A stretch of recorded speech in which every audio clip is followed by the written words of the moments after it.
Hello and welcome to the 5th Automotive Cybersecurity Symposium 2022 organized by Vector. I'm Umar and I'm currently working as the lead product strategist for CEVT, which is part of the Geely Group in Sweden. The focus will be on to answer the question of how we can improve the cybersecurity by enhancing the software product lifecycle management. And this presentation is aimed to be indicative rather than exhaustive.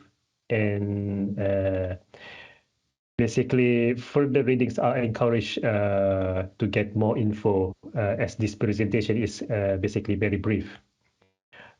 Just a quick disclaimer before we proceed is that opinions expressed here are solely the presenters, which is my opinion, and do not express the views or opinions of the organization that I am affiliated with.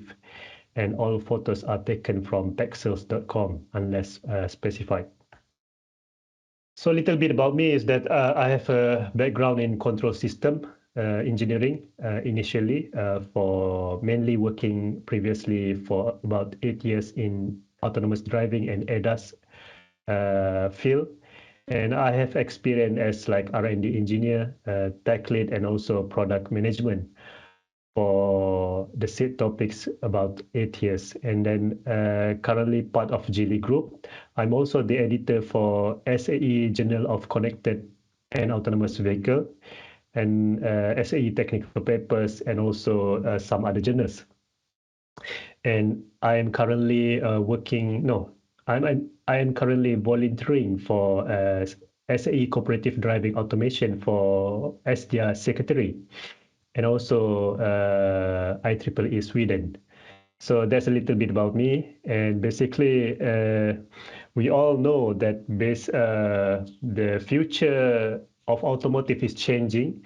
If we are talking about 10 years ago, maybe technologies such as video camera were still not widely used. In fact, maybe it was unknown to some of the people, but with the advance of technology, and then we now have like the fourth industrial revolution, we are seeing more changes in not only automotive, but also different type of technologies. So for automotive and mobility, the future mobility is said to be autonomous, connected, shared, and electric. And the abbreviation that widely used is ACES. Some might call it CASE. So what does it mean? This means that autonomous is a vehicle that will be able to drive and operating on its own safely. And then connected means that all of these vehicles are connected to each other, and not only to each other, but also to the environment using V2X and so on. And also these technologies will be shared if you are thinking about something like Uber, but shared driverless mobility. And then we also, it will also be driven with electric instead of traditional ICE. So that's the future that we are talking about, and it is expected to be valued around more than $1 trillion USD.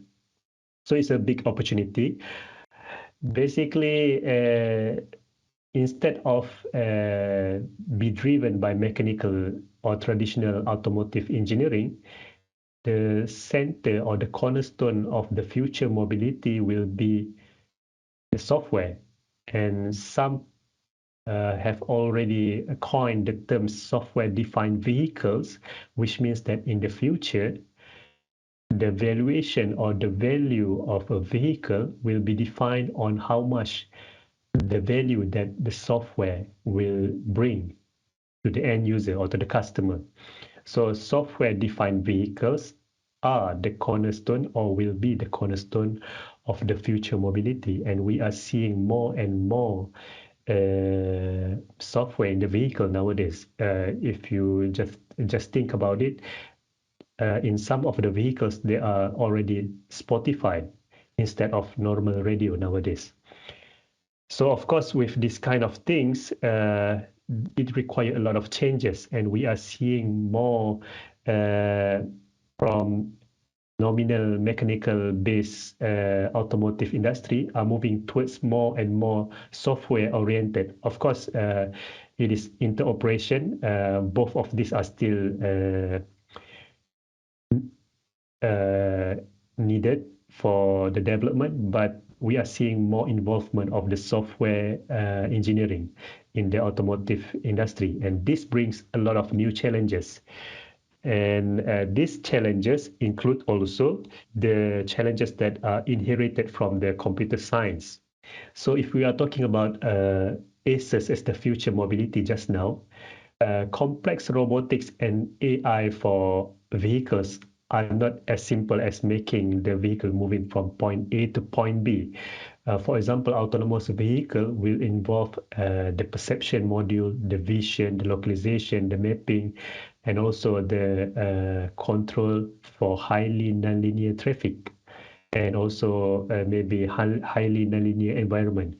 There's a lot of like fusion of knowledge and complex system there. So it's not as simple as that. And then we also have like with the more complex system of the vehicle, it will require more advanced knowledge of embedded system and automation, not only on the high level software, but also automating the vehicle, replacing the human driver. So these all require more complexity. And of course, software will again be one of the cornerstones. And then we are seeing the arrival of new types of talents. So we are seeing talents coming from maybe computer science with no prior knowledge of safety, vehicle safety, are now starting to be recruited into the automotive industry.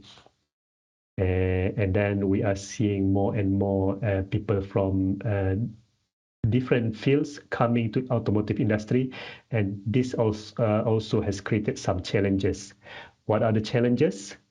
Of course, there are also new processes like Agile, Scrum. For example, there are a lot of new processes related to the software development, and also there is like also like CI/CD, continuous integration, continuous development. How can we make sure that all of the software are developed properly?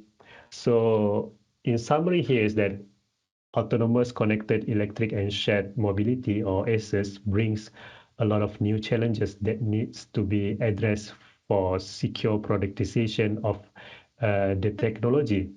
So one of the biggest challenge here, which relate to this today's event, is cybersecurity or security itself. And what does this mean is that, for example, the privacy risk, the data management risk, for example, and also we are seeing how can we make sure that the software is really reliable to prevent cyberjacking, which means that the hijacking of the vehicle or software through the means of challenging the cybersecurity. And how can we address this?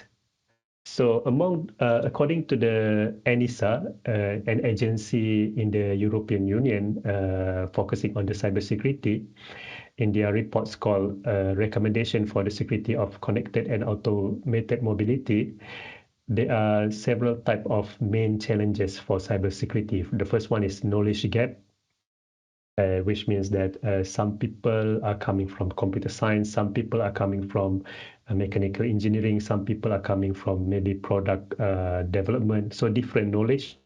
And then we also have fragmented regulations and standards.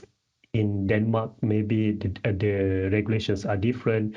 In UK, it is different. In United States are different. But in the meantime, the progress are really fast in the whole industry. And then we have also technical constraints, hiring talents, and also silos on top of that. People are not talking to each other. So how can we address this? So first, we review the current, maybe some of the current available regulations related to cybersecurity for automotive. The first one, and I believe most of the practitioners know, ISO or 21434, which touch about road vehicle cybersecurity engineering. And this document specifically touch about cybersecurity risk management regarding concept, product development, production, operation, and basically decommissioning of EE system in road vehicles. So it's a quite comprehensive document, but of course, because cybersecurity is quite big, it requires the regulation and recommendation. The next one is basically SAE 3061, which is a cybersecurity guidebook for cyber physical vehicle system. This recommended practice establishes a set of high-level guiding principles for cybersecurity as it relates to cyber physical vehicle system. And this touch also a complete life cycle process framework that can be tailored according to each different organization. And then we have the next one is that ISO 21177, which is like Intelligent Transport System, ITS Station Security Services for Secure Session Establishment and Authentication between Trusted Devices. If we are talking about autonomous mobility just now, right? There will be some companies are focusing on teleoperation between vehicles. So this might be some of related regulations that will be beneficial for that purpose of teleoperation for autonomous driving. And then there is like also ISO 27035, which is like information technology security techniques, information security incident management. And this basically denote about basic concept and phases of information security incident management and combine this concept with principles in a structured approach to detect, report, assess, and responding to incidents. So all of these are the most, I guess, not most like known standards and recommendation in the context of cybersecurity. So before we talk about addressing the issues, some things that I would like to emphasize is that experts in the automotive industry can learn from aviation industry because the automation in aviation industry has reached more maturity compared to vehicle, and they started earlier. So if anyone is interested, can read this paper, Adopting Aviation Safety Knowledge into the Discussion of Safe Implementation of CAV. And it was co-written by me and my colleagues. So among the topics there are cyberjacking, and works have been done extensively on the aircraft and air traffic control cybersecurity topics. So how can we adopt this knowledge into automotive application? So of course, because software is the cornerstone of the future mobility, one way that we can potentially improve the cybersecurity is by improving the product lifecycle management. You see, one of the problem with software is that if it is not going through the right process, maybe it will basically produce some bugs, basically. By delaying the detection and of the bug or even the bug reporting, it will basically deteriorate the quality of the software over time. So it is important for the bug life cycle and bug tracking to be integrated straight away in the main software development life cycle, because if it is untested, especially in risk critical system, which also touch about cybersecurity, it might cause system failure when delivered to the customer. So the bug reporting should be made in a very detailed manner. And when we are talking about software lifecycle management, especially in startups and big corporations, we should not punish the messenger that are trying to report the error or bugs. Instead, we should encourage the culture of if people are reporting the bugs, we encourage them in their office, because this and also this require a good prioritization skills by the product or project managers. because if we are ignoring the bug fixing, eventually it will cause the technical debt, which means that there are some leftover problems that are not addressed in the software that will cause the risk of cybersecurity to be increased. So address the bugs as soon as possible that we can, and then to reduce the technical debt. And then we also are talking about involving the stakeholders in the loop straight away. And this require in the each stage of a software development and management lifecycle, we include multiple stakeholders in the ideation, in the requirement phase, in the design, development, testing, and also deployment and maintenance. And this means that not only we ask the technical experts about their perspective, but also we also include the feedback from the business team, marketing team, technical team, and maybe IT team and the top management. Each of them needs to be included in the major stages of product development life cycle.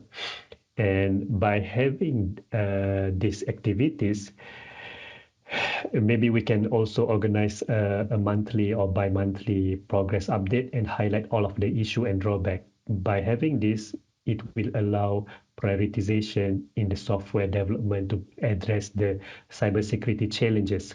Let's say there are some bugs or critical error in the software that require it to be fixed before deploying to the end user, because if not, it might touch about the privacy issue. So by having this knowledge throughout the company, the cybersecurity awareness in the company will be increased. And also breaking the silos with cross-functional teams and steering committees, regular meeting should be done. What does this mean? Because when we are talking about future mobility, we are seeing people from architecture team, people from software development team, people from safety team. They all have different perspective, but they rarely talk to each other. This happen in most of the companies, maybe all of the companies. So what should be done is, because future mobility is a rapidly growing field, we should have a steering committee's regular meeting. So maybe people from product team, people from technical team sit down together in every month to discuss and know the product update.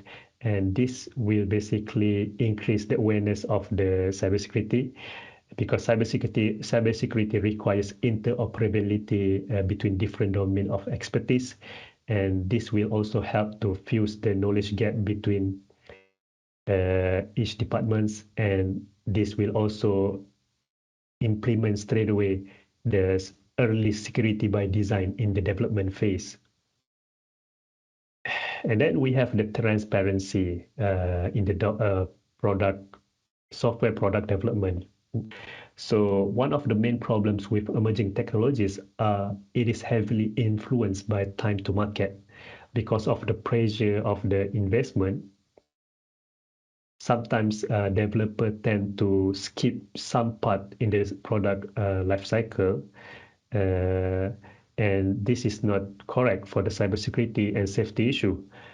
So this will also cause the lack of proper documentations. So transparency should be encouraged between departments and in the whole software product lifecycle management. Usage of issue tracking tools such as Jira, UTrack will help to increase the visibility of the current product development status by different teams, therefore helping to improve the security related process such as risk management, vulnerability management, threat analysis, and so on. So, and these tools should be given access to all of the related people from different departments, so that everyone is transparent and have the awareness of what is going on with this development. And of course, finally, before we proceed with other consideration, is that it is important for us to build a cross-functional team in the software product development and management for emerging automotive technologies. Because if we only have people from algorithm expertise for autonomous driving software development, and we skip hiring the cybersecurity expert, what will happen with the software? There is no early security by design in the discussion. So hiring people from different background and putting them together in one team is the way to go in delivering the safe product. And then other consideration, of course, no one company know all of the solution. So partnership between organization is needed. So this event is actually good because it encourages the dissemination of knowledge between automotive expert to other automotive expert. And then I'm also personally encouraging experts and not general audience, automotive practitioners to participate to standardization effort by maybe SAE, even IEEE, this kind of bodies, because it will help to disseminate the knowledge in your organization. And summary here is that cybersecurity is an important topic because if not, imagine if an autonomous vehicle is driving on the autonomous vehicle highway in the future. If it is not secure, someone can hijack the vehicle via the mean of hijacking the software or something, and basically it might cause road fatalities or new type of violence. So, but it is not really simple to be addressed. Initiatives should be done iteratively and repetitively in every stage of the development, from design to deployment. And improving the software development lifecycle by working cross-functionally will help to improve this, because if you are good in software or computer science, you might not be seeing the problem with cybersecurity. If you are good in maybe IT, you might not be seeing what are the challenges in software. So everyone is encouraged to sit together, build a cross-functional team in the organization. And then partnership between organizations should also be encouraged for safer and more secure future mobility technology. That's all for the presentation for today. And I would like to invite the audience to ask if you have any kind of questions. And also, I'm also inviting for the audience to contact me on my LinkedIn so that we can talk further on this topic if anyone is interested. Thanks.